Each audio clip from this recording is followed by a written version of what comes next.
예금보험공사는 우리금융주주 최대 주주죠. 네, 그렇습니다. 17.25%를 보유하고 계시고 작년 국정감사에서 예금보험공사가 우리금융 최대 주주인데도 우리은행의 DLF 손실 사태에 대해서 제대로 대응을 안 하고 있다고 문제 제기를 많이 받으셨더라고요. 결국 손태승 회장은 DLF 사태 내부 통제 체계 관리 부실로 금융당국으로부터 문책 경고라고 하는 중징계를 받았죠. 예. 그리고 문책 경고에 따르면 손태승 회장은 금융회사 지배구조법 5조와 시행령 7조에 따라 이분은 임원의 자격을 가질 수가 없어요. 그리고 실제 사장님께서 얘기했듯이 이사회도 그런 내부 통제 체계에 문제가 있었다라고 하는 것을 보고를 하셨다라고 했는데 올 3월에 우리금융지주 주총을 앞두고 의결권 자문사인 ISS가 손 회장의 연임안에 대해서 반대를 권고를 했고 그리고 지분 8.8%를 보유한 2대 주주인 국민연금도 반대표를 행사했어요. 다 DLF 사태에 책임을 물은 거죠.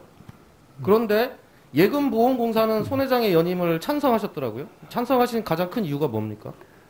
저희들은 이제 2016년 말에 우리은행 과점 지주 체제를 출범시켰는데요. 정부와 공사는 과점 주주 중심으로 자율 경영을 하도록 지원을 하겠다. 이렇게 약속을 했기 때문에 과점 주주들이 결정한 말을 저희들이 존중해서 찬성을 했습니다. 아니 회사에 500억 원 가까이 손해를 입혔던 사람을 연임시키는 게 자율 경영하고 무슨 연관성이 있죠?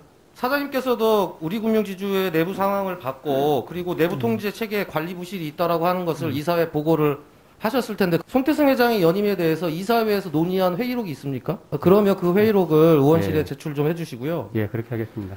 이러한 문제로 인해서 최근까지도 불완전한 사모펀드 문제가 계속적으로 제기되고 있다고 생각을 하는 거예요. 이런 불완전 판매를 했을 경우에 경영진이 구체적으로 책임을 지는 모습을 보여줘야 되는데 금융기관 내에 특히 투자자와 국민들을 보호해야 될 책임이 있는 이런 기관들이 그 책임을 물어야 됨에도 불구하고 오히려 소송을 했다라고 하는 이유로 그 책임을 면책해주는 과정에서 연임시켜주니까 자꾸 이런 사모펀드 같은 사기 사건들이 계속 발생하고 있다는 거죠. 이런 문제에 대해서는 어떻게 생각하십니까?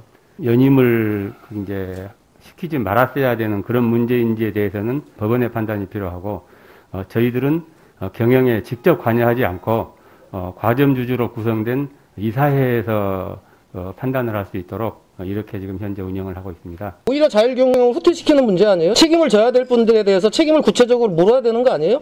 그래야 그 책임성을 갖고 경영을 제대로 할 거 아닙니까?